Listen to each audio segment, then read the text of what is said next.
Why, hello everyone. Welcome to Redneck Ways. It's time again. It's Sunday. It is 5 minutes till 12. It's right there at the end of Easter Sunday. And we're going to be working again on the 1941 Plymouth coupe, the Coca-Cola special. I hope everybody's doing fine. Everybody's well and all that good stuff. Today's episode is on the Hot Wheels, because we always have a Hot Wheels every episode. And it's a Hot Wheels. It's called a Roger Dodger.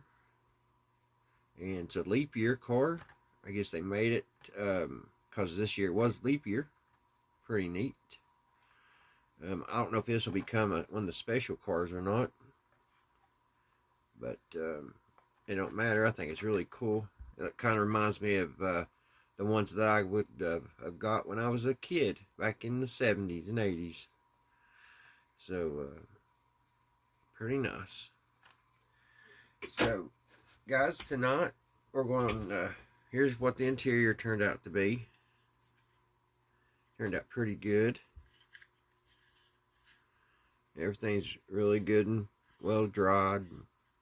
Everything. So tonight it looks like we're going to be working a little bit on the car itself. Here at step 4, which I wish there was something else we could do, but because I really don't want to get to that step. So I don't know. We've already put the tires and the engines together. So I guess the next step is we're going to be putting the body together and getting it ready for paint. And we'll probably paint the chassis. I probably will work a little bit on this because I can't really put the windshield in because I've got to get some better glue. Because last time the glue that I used for the rest of the model, for some reason, it fogs up the glass. I'll show you here. Look how it did this. This was clear. And I only put a couple little drops. It's already getting dusty, ain't it? I only put a couple drops up here on the top. And I guess when it dried, it let off some kind of toxins or something. And it, see how clear the back glass is? And the side? See how foggy this is in the front windshield? So I've got to get some glue that we can install it with, which I may have some, but it's really old. I don't believe you can even buy this stuff anymore. This plastic cement, and it's flammable. And I think they've got rid of all this stuff that's toxic like this. They've changed their paints and everything. This actually came in. I mean, this stuff will take your breath away. It's so strong. But yeah, this came in an old model that I bought. And someone had already started putting it together. And it was just in the box with the model. So I might try that. I don't even know if it's good, like I said. I just kind of got it sitting there just because it's old. And you don't find it no more. So I guess we're going to be working on that, guys. And tonight we're going to be listening to some more Art Bell. Kind of seems like you guys like listening to Art Bell as much as I do on the last few videos I made. So I'm really glad you all like what I like too. Of course, who don't like Art Bell, right? So that's what we're going to listen to, and it's going to be about the pyramids tonight. So let me get that started, and let me get things situated here, and we'll get that started, and we'll start working on the body here, and we'll keep this for about 45 minutes tonight, guys. Still having a little issue on my storage on my phone, so until I can figure out how I can transfer things on my SD card, I've kind of been having that kind of problem. For some reason, my new phone isn't like my old phone. It used to be like if I made videos or anything, it went straight to my internal SD card. but now it don't, and I can't really find a setting for it, but I'll figure it out one day. So sit back, relax, guys, and kind of watch me work on the old model and listen to Art Bell.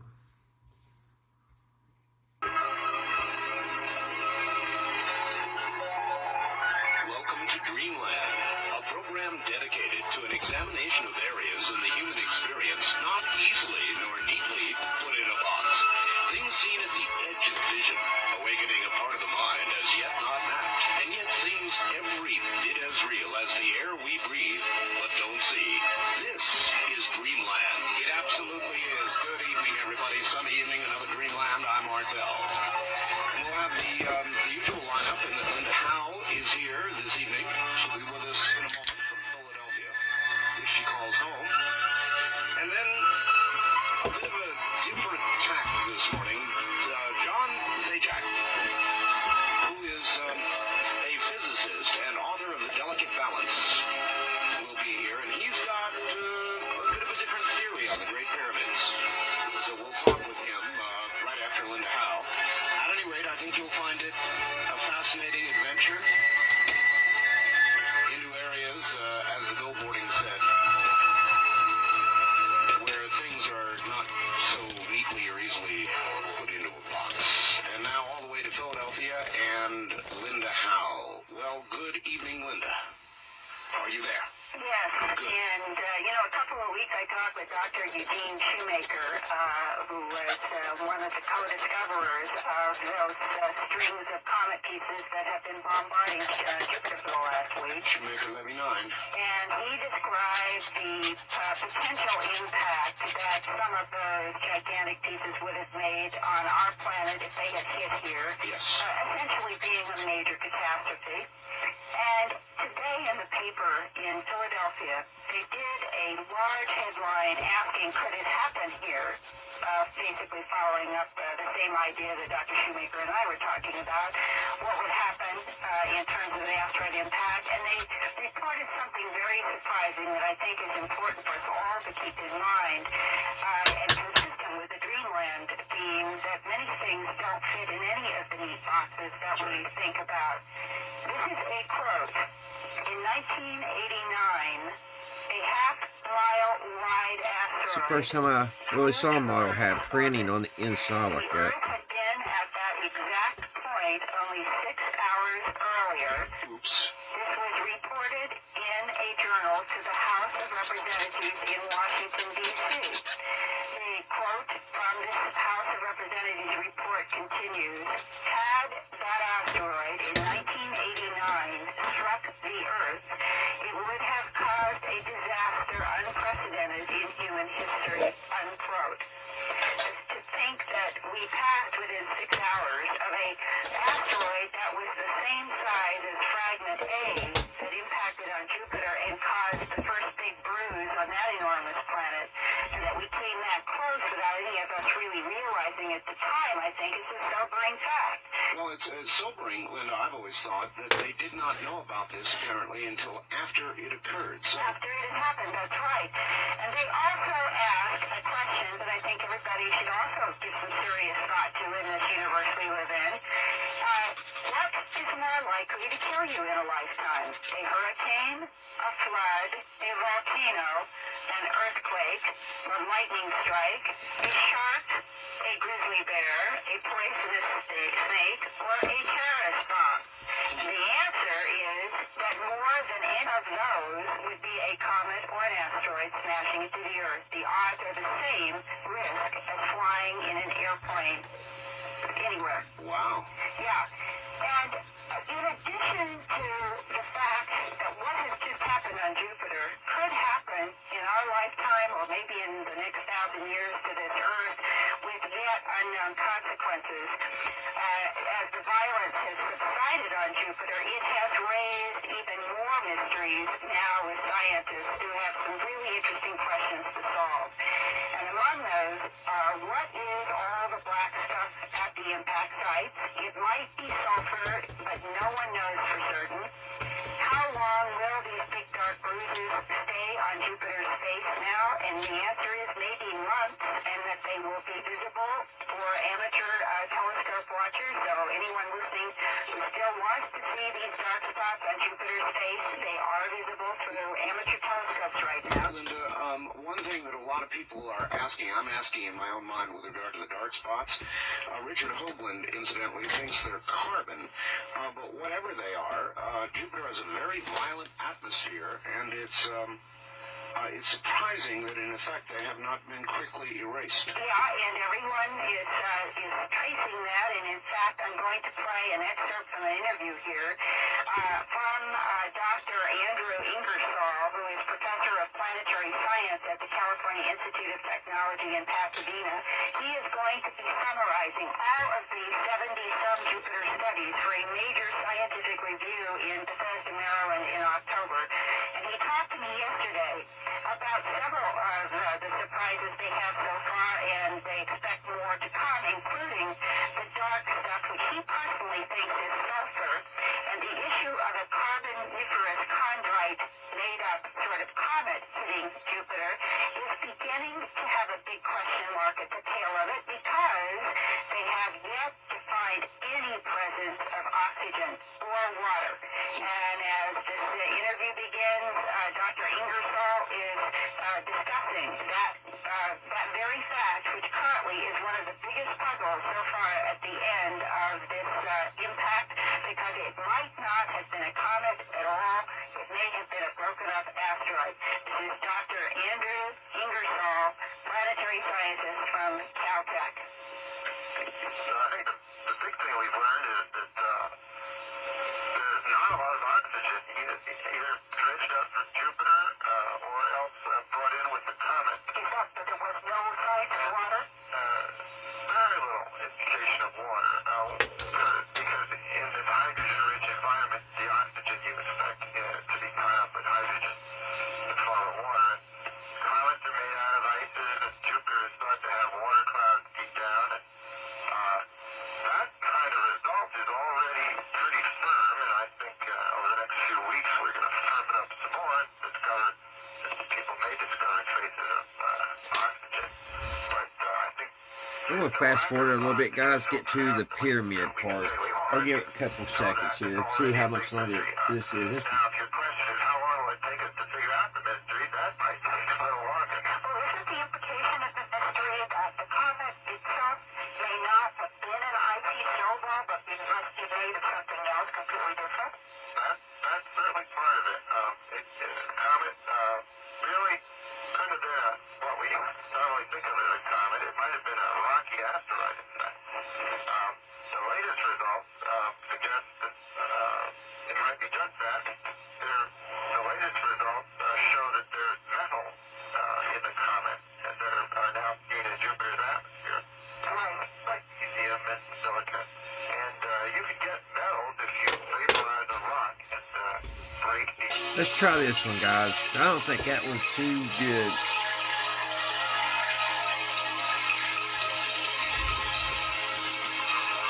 Sometimes the titles of those, they're misleading.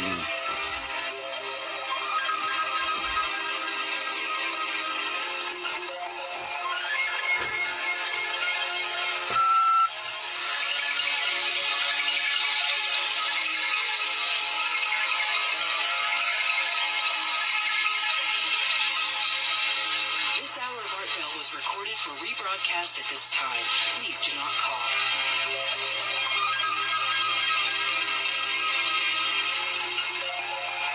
Welcome to Dreamland, a program dedicated to an examination of areas in the human experience not easily nor things seen at the edge of vision, awakening a part of the mind as yet not mapped, and yet things every bit as real as the air we breathe but don't see. This is Dreamland. Sunday evening once again in Dreamland. Hi everybody, I'm Art Bell. And I think you're going to enjoy this evening as, in a way, kind of a follow-up to what we've done with Gordon Michael Scallion, and beyond, of course, but we'll follow up on a couple of those things as well. Because our guest is going to be Dr. Bruce Goldberg, and his specialty is hypnosis past life regression, future life progression. Wait a minute now. Future life progression. Seems to me if we can look into the future, we can look into the future. So we'll ask him about some of what Gordon Michael Scallion said, predicted. By the way, on that subject, our lines are just jammed with people trying to order that tape, and my recommendation to you is continue to try, if you're trying to get a tape of Gordon Michael Scallion, begin tomorrow also during regular business hours. Repeat, during regular business hours. You can continue to try tonight or try tomorrow, and the number to call to get copies of Dreamland programs, to subscribe to our newsletter, or to order the tape of Mr. Scallion that so many are trying to get, is 1-800-917-4278. 1-800-917-4278. In just one moment, Linda Howe will do an opening report for us, and I understand she's got a very interesting one. Many of you health-conscious people know about antioxidants. In the Dolphin Island Parkway cattle farm area. That's who I was trying to get away from. Linda Howe. Hold on. All right, guys. Sorry about that. Let's try this again. On NBC television, where he progressed a studio audience member into a future life, and then later guided the entire studio audience into the future of this life and a future lifetime. December 3rd, CNBC My reran birthday. his 1993 interview with Tom Snyder. December 3rd. And there they talked about physics and progression. So he's been all over the media. Now he's over it a little more. Here with just a couple of minutes before the bottom of the hour is Dr. Bruce Goldberg. Hi, Dr. Goldberg. Hi, Art. Nice to reincarnate back on your show. Yes, glad to have you. I have some good news for both you and your listeners in reference to the topic that seems to be getting a lot of attention these days, and that is that This has been a hard piece to get on, guys. But progression is done by my patients, and I mean thousands of them, have shown that there will be no more major earthquakes larger than the Northridge earthquake anyway of last year for the rest of the century. So the gloom and Ooh, doomers takes him that off. He are keeps pushing it off. That's good news, and I'm glad to have something over on the other side. But I would ask you this. I can understand how one could easily document regression. You could go back and look at history and records, and you could go through careful documentation. I know you've done that, and prove that your information is accurate. With regard to the future, how do you document it? Well, you can document age progression first, and obviously this is what we did on the three patients that were kind enough to come on the other side with me last or 2 months ago for NBC here at the show, were patients who I had to work with about 5 years prior to the show. Mm-hmm. And what we did was I followed them up. I followed them through. One of them was a case of a woman who had AIDS, and she was able to perceive into the future where she was able to be taken off experimental medication that was not working, and her immune system would respond between, let's say, 4 and 5 times the quality that it would have done had the medication worked. That's exactly what happened. Her CD4 count is now 6 times what it was back about in March of last year. Wow. As a result of being taken off the medication. And she came off that medication based on the progression? Well, she came off the medication. She chose, we're going to talk about how we choose frequencies. She actually chose her ideal path in which she was told by the physician that the medication was not working and that it's her option whether she wants to stay on and get the side effects. And she said, okay, take me off. Okay, take me off. All right, doctor, hold on. We'll be right back to you. Dr. Bruce Goldberg is my guest. We'll be right back. Talk 102. This hour of Art Bell was recorded for rebroadcast at this time. Please do not call.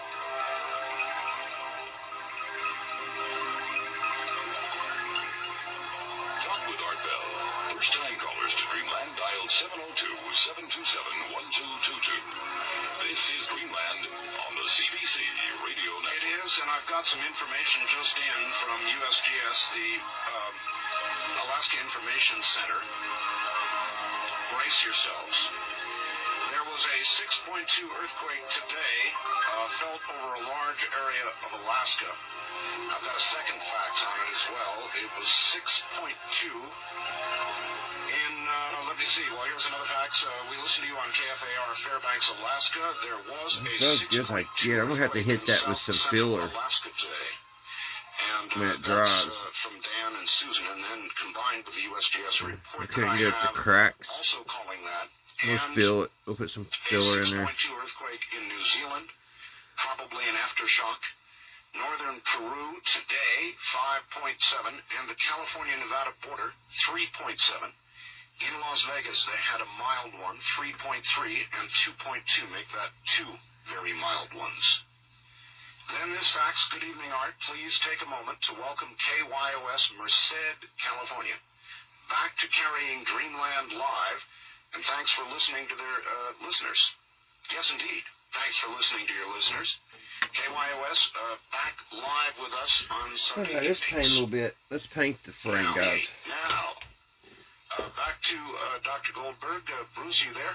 I'm certainly here. Okay. We were talking a little bit about how you can document some of these things, and again, the nice thing about when you work with this, I've been doing this for 20 years now, is that with people who I've worked with over many years, who I can then follow through on those three patients that were kind enough to go on the other side interview 2 months ago, these people had gone forward in time back in 1989 all the way till about 92 when I worked with some of these people, and this was now anywhere from 2 to 5 years after the fact.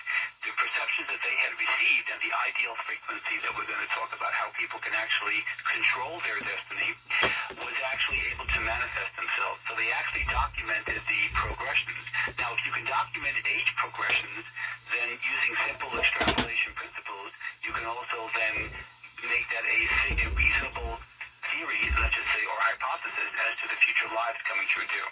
Sure, makes sense to me. In fact, I've worked with newscasters who predicted, in fact, in Past Lives Visualized, in my older book, there was a radio host who predicted a baseball score result. There was a newscaster who predicted, if you will, or progressed himself to perceive actual news items that actually came true. Many of these were local, and they were not logical items, like a small plane crash and a fire in the city and the name of the person who died and things like that. So there were lots of little things that give more credence to the idea that these progressions are, of course, reality. Well, one of the first things everybody would ask about this, Dr. Goldberg, if you can really begin to predict events, then you could predict the stock market, you could predict all kinds of financial trends and events that, frankly, could get you rich. Mm-hmm. And the answer is you can do it. The problem here is that you have something called the laws of karma, and this is what it means. It isn't just one future. It's not like, this is what I always have a problem when people tell me about their psychic readings or some of the prognostications or even their own precognitive dreams that they have. Because you're getting a frequency or an option. If you're not on that frequency, then the lottery number you get or the stock market reading you get is not going to be relevant to you. You have to be on the same frequency where that perception or progression is attained. All right, well, let me tell you just one little bit about Gordon Michael Scallion, what he said about how his visions come. He said, almost like a television screen that plays in front of you, but not just one, three. He said 2 of them will be fainter. One of them will be brighter in contrast and is the most probable future, but he agrees it could change, it could go another direction. He says he's learned to pick this brighter, more probable future. Okay. Does that make any sense? That coincides. Actually, it does. What he's saying basically is that in Past Lives Visualized and also in The Search of Grace in the back, where I give a complete explanation of how the quantum physics space-time continuum works. What I break it down to very simply are 5 basic options people have, and the one that's ideal, if you will, that the one they can choose and be programmed to, is going to be the one that's going to be pretty much their framework of their reality. Now, what that means, for example, let's say that Mr. Scallion and others, and let's talk about people like Casey and Nostradamus and biblical predictions and all the ones that are unfortunately show gloom and doom. I'm not saying those aren't going to occur.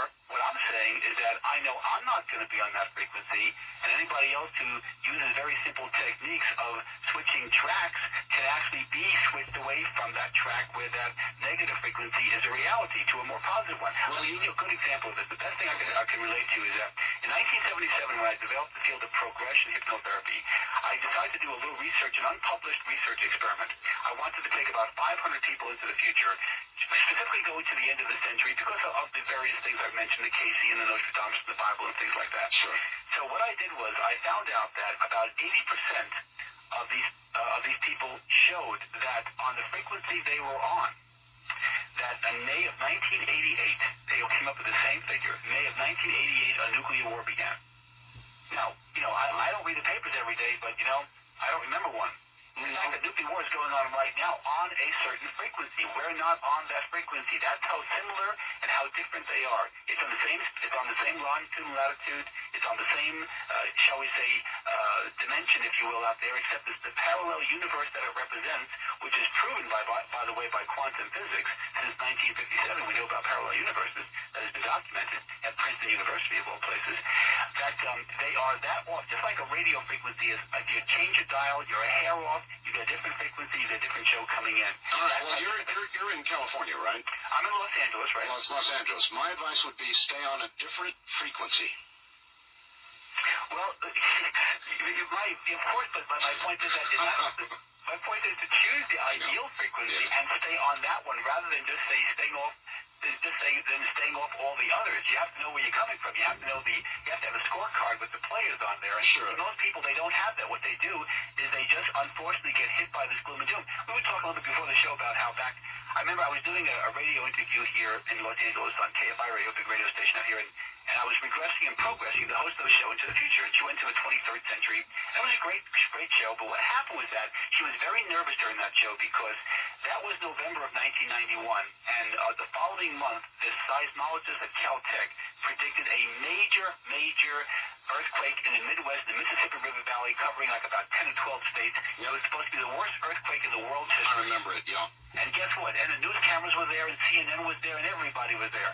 And December 7th, Pearl Harbor Day, 1991, occurred, exactly 50 years, by the way. And guess what? Nothing happened. And this was one of the most prominent men in this field, who is not on the news very much these days, fortunately. But my point here is that you can't predict earthquakes scientifically. Now, psychically, of course you can get vibrations, and patients of mine can get progressions showing that. But if you look around and perceive the other four major options, you'll find that there are no major earthquakes on at least one, if not two, of the major frequencies. And if you're on that frequency, the Northwich earthquake of last year here, or some of these others, you mentioned 6.2. I don't like any earthquakes at all, but you know something? 6.2 is not going to put California into the ocean.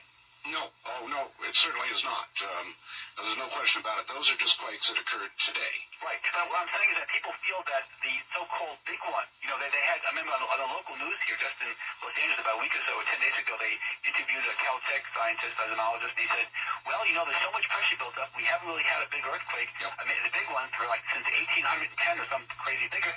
So he says, we're really due for one. He says, well, when's it going to be? He says, well, it could be tomorrow or in 75 years. That's right. Well, actually, I think they narrow it down to the next 30 years. It could be tomorrow or within the next 30 years. But science is out there also warning right now of big earthquakes. So you're right. You're running against the trend, but that's fine. I hope you're right. The point is not to be scared by, this is what you call playing defense. And see, my point here as a therapist is empowerment. Number one, I'm not saying, believe me, I'm the last person in the world to do things of complete folly. I didn't move from the East Coast to the West Coast because I wanted to be in the middle of the Pacific Ocean on a dinghy, Well, maybe this is why somebody accosted Dan Rather and demanded to know the frequency. I don't know. But what I'm saying is that, look, if you send the energy out that you're worried about the possibility, what if, then you actually create an energy level that can make that a reality. If you take an empowered point of view, and if you take the point of view that, something, I don't really worry about earthquakes, there's not a darn thing I can do about them anyway, I'm going to think positively and program myself and my parallel universe on a positive level, guess what? You now have decreased significantly the likelihood of that disaster occurring. Well, that's interesting. If that's a universal truth, then those who predict doom and gloom are bringing it on. Well, they're only bringing it on to themselves. You have to have millions and millions of people actually send that negative energy out to do that. That's why, for example, those of your listeners out there who may have, not that this is a scientific treatise, but if they ever read, for example, the Seth materials, Jane Roberts' books in the early 70s, they would talk about Seth, the discarnate entity, would talk about how, well, these earthquakes and these typhoons and all these little things are brought about by the global magnified negative energy. Quantum physicists have actually documented the fact that energy does have a certain effect. In fact, there was a scientist, a neurologist up at Stanford, by the name of Carl Pribbam, who's now retired in North Carolina now, but when he was there for 30 years, he came up with the holonomic memory theory, or brain theory, which states and combines neurology with quantum mechanics, which says that not only does a thought create a hologram, but that hologram creates parallel universes marrying into quantum physics, and you literally have a three-dimensional representation of your reality and your future and your parallel futures by just having thoughts occur in your mind. Well, if we can do this with regard to external events, Doctor, then I would think that the power to heal oneself would be overwhelmingly strong. Well, it is. In fact, in my older book, Past Life, Future Life, I talked about a case of hysterical blindness of a woman who was able to use a regression and cleansing techniques to reverse that. I deal with allergies every week in my office. I have psychosomatic illnesses. I have patients who have everything from asthma, migraine headaches, to colitis, to spastic stomach, and colons, etc. These are people who are making tremendous, and of course, the immune system. Let's not forget about the woman who was on the other side with me, Mary. She was able to build up her immune system where she's almost out of the AIDS classification. Now, that's how good her immune system is these days. Actually, there are quite some number. I've been reading a book called You Don't Have to Die, and I can't remember the name of the author, but there were a lot of similar cases documented in there of people who have literally actually brought themselves out of the AIDS classification by raising their T4 count. And also people who have remissed cancer tumors, because see, the research today, I had a call from an old friend from NIH, and she wants me to work on a research project with her, one of the grants in the future, in reference to my techniques, just as more of a theoretical backup. And I said, fine, but what they're doing is now they're finding that the classic AIDS research isn't working. And just as in Mary's case, she had to be pulled off the drug because it wasn't working. What they're doing now is they're using the cancer research, because in cancer, the problem with cancer is that the T lymphocytes, which fight cancer for the most part, they won't attack their own cells. That's why cancer, which is nothing but a normal cell that has become abnormal, the immune system doesn't attack its own. So that's why these tumors grow and grow and grow. And they're trying to use some of the ways to stimulate the cancer immune system to deal with AIDS. Now, what's also interesting is this. Carl Simonton, back in the 60s or early 70s, when he developed the visual imagery techniques for fighting cancer by using you imagine the cancer is a piece of meat and your immune system is a bunch of sharks and things like that. What he did was, he did that on a more of a psychological, hypnotic viewpoint, because his wife, Stephanie, was a psychologist. But at Penn State University, among others, I'm familiar with Penn State because of my undergraduate background in biochemistry, is that they came up with, they found out that when patients were exhibiting hypnotic levels, alpha levels, which also includes meditation, that they would actually increase the amount of T lymphocytes produced when they would do these biochemical, they would take certain aspects of their spinal fluid to see what and brain-mind barrier extracts to see what the production of the immune system was, and they found out that in alpha, the production of T lymphocytes was always increased. So therefore, that we have scientific and absolute biochemical evidence to show that when people do things like relaxed levels of alpha, that they actually increase their immune system. In fact, I have a new scientific article coming out later this year, which will be a survey of the medical literature, it's not my research, showing how the medical literature shows that there is an adrenal corticosteroid produced by the adrenal gland called DHEA/S. And what this does, the production of this slows down the aging process.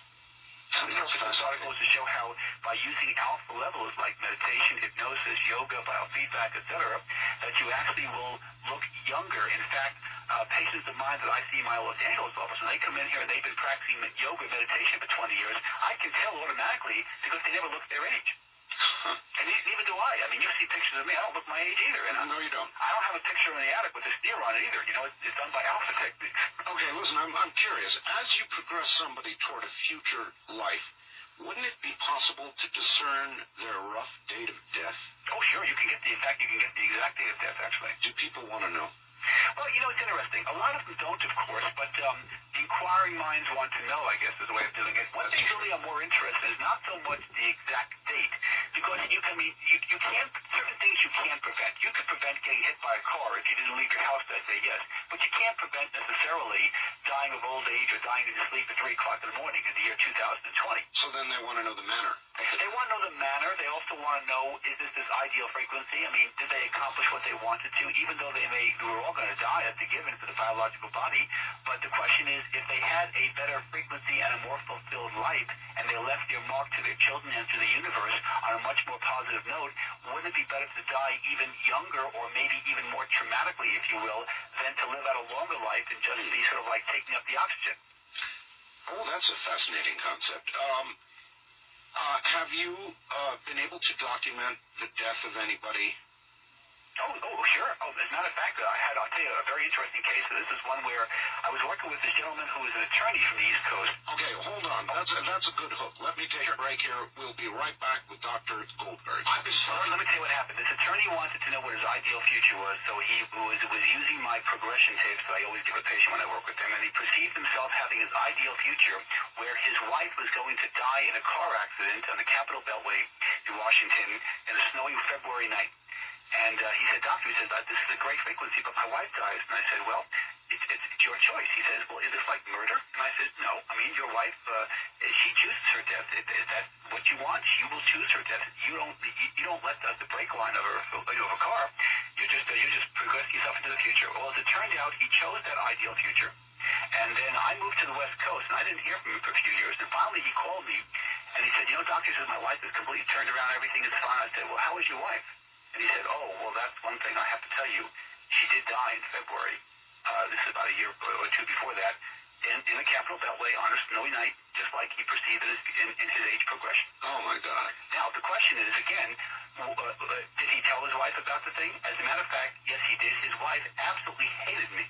She must have thought I had 3 sixes on my skull. I mean, she did not like anything to do with my work at all. I'm sure. She just despised it, so she just rejected everything, so it wasn't a great conversation that he had with her. But at the same time, on the principle here is that, believe me, I don't wish anybody's death, but remember, everybody chooses their own death. His wife literally chose to have that happen. She was informed about the situation and just ignored him. And as it turned out, his progression was extraordinarily accurate, and that's what happened. She's no longer on the earth plane in this frequency anyway. But he is on others, you see. I understand. What would the implications be of having changed that, do you think? If he'd have said, oh, well, of course I don't want my wife to die, absolutely not allowed her to go out on any of those nights and had changed it. Well, interestingly enough, if this is a change of the space-time continuum, you would think, and that would cause major problems, some people would say, but something it really wouldn't. What would happen was that if she lived, okay, then he still would have done his thing, that wouldn't have necessarily changed his other aspects of the frequency, and then because she lived and her thoughts would create a new reality and his thoughts would create additional realities, they would simply just make certain addendums and changes to their frequency in the space-time continuum. I don't think it's the same thing as if you stop the assassination of President Kennedy or if you stop the bombing of Hiroshima. Those would be a lot more significant aspects to the space-time continuum. Would she, in your opinion, have died anyway within a short time? See, that we don't know, because you see, I don't do that. We don't. All right, I understand. Doctor, we've got a hold right there. Sure. Fascinating point, too. Dr. Bruce Goldberg is my guest. Good evening, everybody. You're listening to Dreamland on a Sunday night from the CBC Radio Network. And I wish to say good evening to everybody. I am Art Bell. My guest is Dr. Bruce Goldberg. He'll be back in a moment. Another fax in. Dear Art, Anchorage, Alaska. We felled it too. At least a 6-pointer. P.S. Gurgle, gurgle. Obviously, a little chilled Alaskan humor there from Rocky and Pam. Thanks very much, folks. Very encouraging. Very positive. Maybe if everybody feels that way, we are doomed, according to Dr. Goldberg. Actually, according to Dr. Goldberg, we're not at all. I want to take a second out. We've got a pretty heavy commercial load. We're booked tight, actually, with a waiting list to get on this program to give you some idea of its popularity. Back now with Dr. Bruce Goldberg. Doctor, would changing the impending death of yourself or another be like fooling Mother Nature? Would it be like that? No, not really. You can't fool Mother Nature. You can just simply sidetrack her. I mean, basically, technically, there are things that you can do. We fool Mother Nature, if you will, or try to disguise it with modern medicine. People live longer than they ever did before. That's true. And so that doesn't cause the space-time continuum to go into some sort of like a reverse zit here. I mean, people still go on. But let me show you one of the things that I think both you may relate to this as well as I'm sure your listeners will, is is the idea of a lot of these events, like progressions and regressions, out-body experiences, etc., are preceded by dreams. In the case that was made into the movie, The Search for Grace, my new book, this was a woman who was murdered by the same man 20 times in 46 lives. And when she came to see me, she was getting these nightmares, these literally post-traumatic stress disorders type of nightmares of being murdered by a man looking differently, but she realized or felt it was the same person. When she went through all these exotic experiences and was able to remove this karmic bond, if you will, this negative karmic trait and karmic debt, if you will, and she was able to break off this relationship, just before doing that, she had dreams of herself being murdered by him in her current life, had she not have ended that relationship. And literally, had she not have done this, I don't take credit for this case, it's really her. I only train patients to do their thing, But she had not have done that, she probably would have been murdered. He tried to murder her on 3 different occasions.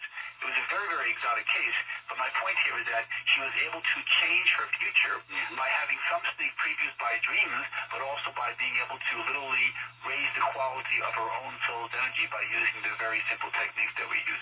And interestingly, without the world coming apart. That's right. All right. No earthquakes at the same time. I hate to even bring this up, but I'm going to do it. The O.J. trial, as you know, they talked about dreams in the O.J. trial. He reportedly had one, and they made a big deal out of it. Marcia Clark, the prosecutor, said a dream is your heart's wish, or your heart's desire. I can't remember. She was quoting Disney. Is that what a dream is? What is a dream? Actually, I tell you, Marcia Clark does not have degrees in psychology, I grant you. Well, she thinks she does. Although you should see her top list, they'll pick up the Inquirer. But anyway, Are you serious? Do they have a top list picture of Marcia? Oh, sure, yeah. It's censored, but yeah, it's incredible. Exactly, sure. She did it before she got her briefs. But the point here about dreams, what dreams are physiologically, the idea was like real hard science. And what dreams are, when you have a dream, it doesn't matter what the theme is.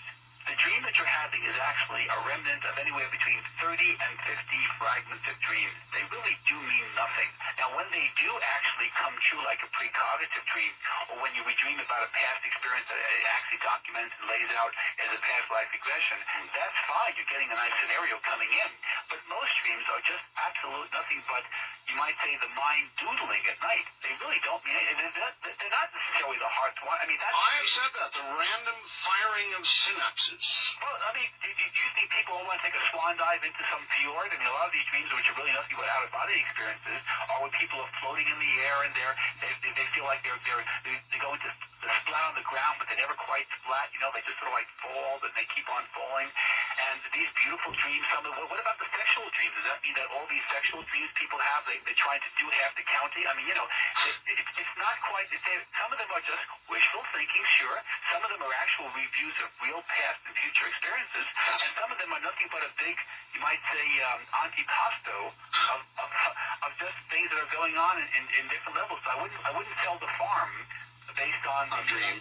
I talked to somebody the other day, doctor, who said, we were talking about falling dreams. He said, I actually have come to the point where I'll have a falling dream and I'll wake up, I'll realize midway down, actually realize that I'm dreaming. And in order to have the experience, I willed myself to go ahead and fall the rest of the way. Yeah. And he said, I landed, or crashed, more like it, and laughed and got up and shook myself off and woke up. Well, he had now that you now change the terminology. Now he had a lucid dream, which means that you now know that you're dreaming, which really changes the rules now. The lucid dream is actually almost a somnambulistic, a very deep-level hypnotic trance is really what you're doing when you're doing that. But now he's changing the rules. See, most people, if you talk about their dreams of falling, they never splat. They wake up beforehand. Either they wake up yelling or screaming, or they just wake up and they say, that was kind of pleasant, but I really wish I wasn't falling. With a start. I usually wake up with kind of a start. Right. What that is basically, it's a conscious remnant of an out-of-body experience. All dreams are out-of-body experiences. This has been documented for nearly 40 years now. So basically, he's now changing the terms by being a lucid dreamer, which is very hard to do.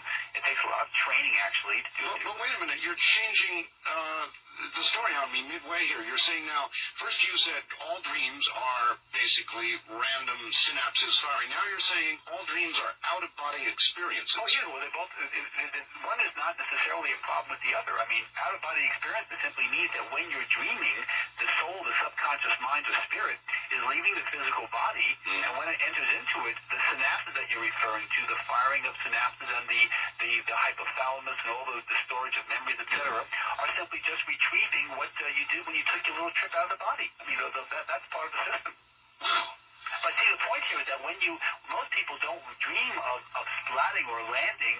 What they do is they simply wake up beforehand. He changed the rules by being a lucid dreamer. Now you're in a different ballgame. Now you're in you add another gear to the car here, you see.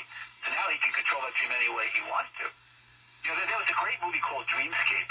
I don't remember, it came out about 5 or 6 years ago, where people would dream about, actually, the dreams were reality, and they were dreaming about this plot to kill the president or whatever they were doing. Right. It was a great movie where the dreams were actually real. They were implanting real dreams into people to do their thing. Of course, it was science fiction, but again, it's based upon science. But no, dreams are actually, most people, when they die at night, those people that are old, you know, elderly, or dying of natural causes, if you will, they will die in the middle of the night in the dream levels, because the dream levels represent a very uptight and very tense area as compared to the unconscious mind, whereas during the waking day, the dream levels or the daydream levels of alpha or hypnosis, or simple daydreams as you would call it, is really the more relaxing part of the day. When you take somebody through regression or progression, how much of what you learn do you tell, and how much on a regular basis would you hold back? Well, actually, I hold back almost nothing, because I don't have to hold back anything. They're telling me, I don't tell them. I'm not a psychic. I ask them the questions. It's almost like an O.J. Simpson interrogation here. I ask them the questions, and they say, I see, where are you? I'm on a carriage driving in London in 1921 with rhinestones on the boots, whatever. They tell me everything.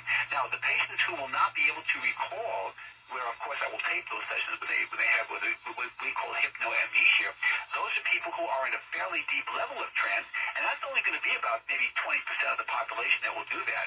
80% minimum will have complete, absolute memories of everything that they do. So I don't have to withhold. I don't have to have past life regression interrupt this over anything here. What is the process that will prevent recall, do you suppose?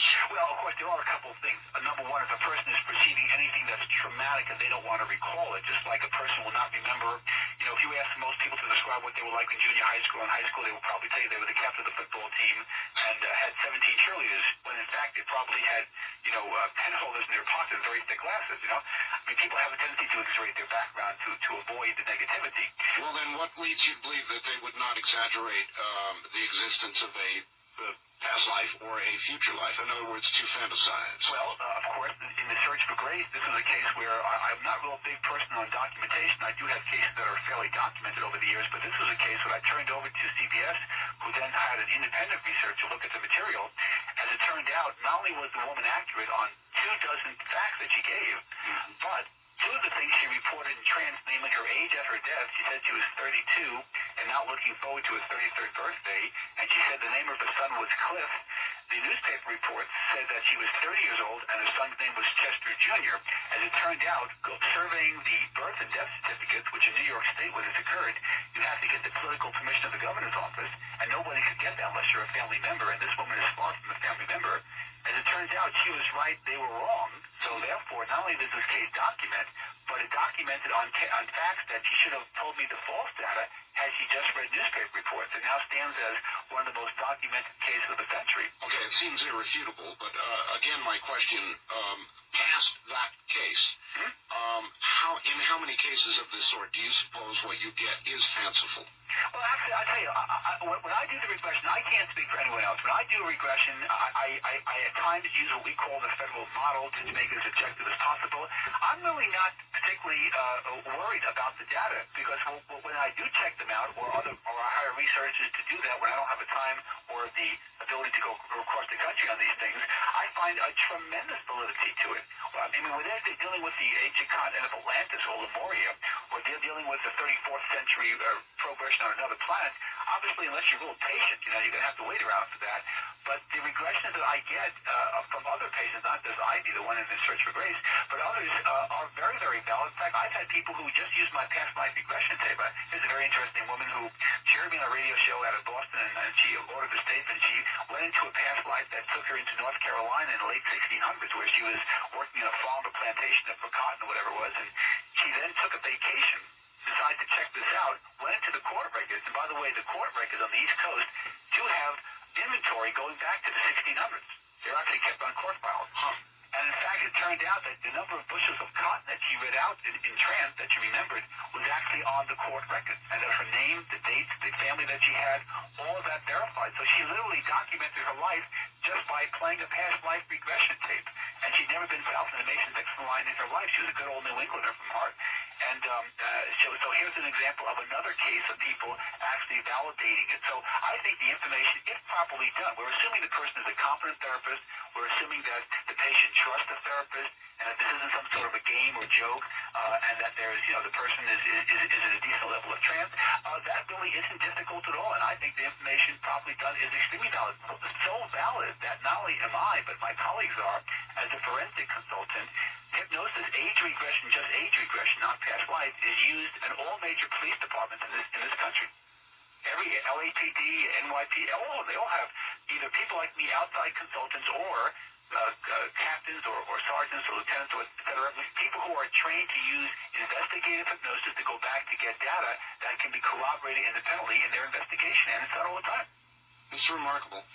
One of the things, again, just for a second, I can't resist on the O.J. trial. One of the things you recall with respect to this dream, the introduction of this testimony was made possible because O.J. had said to somebody, I had a dream of this, and so I think it would affect my lie detector test results. Would you think that to be a valid comment? Well, actually, I think that, first of all, the dream should never be, if you talk to any attorney, the dream should never be admitted. I mean, this is going to be automatically a case for appeal. I agree. I do agree. Secondly, the polygraph is not admissible either, so you have two inadmissible things. Right. There should be inadmissible. Having said that, though. All right, having said that, the dream himself, if the dream convinced him one way or another, that's one thing. If the dream upset him, see, the lie detector or polygraph, which of course is not admissible, only detects I don't think you can see this. I'll kind of put a white strip down there just in case. Get stressed, and the BMR, the basic metabolic rate, and the heart rate, and the pulse rate is supposed to go up, and that's what the lie detector is measuring. That's all it measures. John Dillinger was infamous for being able to take lie detector tests when it was admissible and pass them. And it's true. It's quite true. And he ask an FBI agent. I'll tell you about that. I have former agents who worked for me who told me that. I've also read reports on that. He had no super ego, no soul. Literally, he could just simply lie like a trooper. Didn't think he was lying, or he could just get away with it. So, anything, if he dreamt about his old TV series being canceled, anything that would upset him, then that would make the lie detector, of course, spike and jump and make him sound like he was lying. So he was really right. Well, he was right, of course, but it didn't have to be the dream. He could have just gone over, one of his games where he only gained 20 yards against the Dolphins in 1972. That could have done it too. It could have been anything. So I also take it, by the way, that somebody who could consistently pass a lie detector test and lie successfully could have a session with Dr. Goldberg and come away having fooled you. Well, something, I've thought of that myself, and a pathological liar, or maybe a paranoid schizophrenic was very That's good. That's going to have the seat on it, so we'll see all that. To a colleague of mine. Yes. The man, do you know the book Abductions by John Mack? But all this, you will see.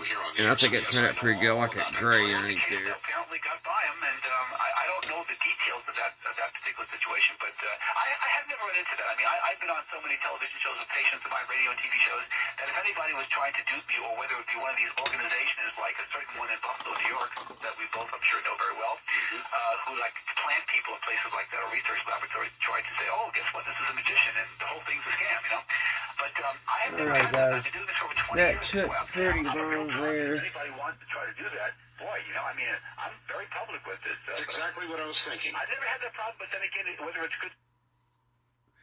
That took pretty long, so. Oh gosh.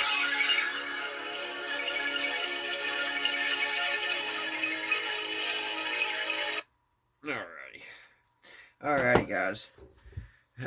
We got the frame painted. We got the front end glued in. That's going to take some time to dry. I'm going to have to put a little filler up here. I'll have to fill this in. Put a little filler. And maybe a little filler here. I kept trying to get this in tighter. That was a hard piece to get put in. I don't know why.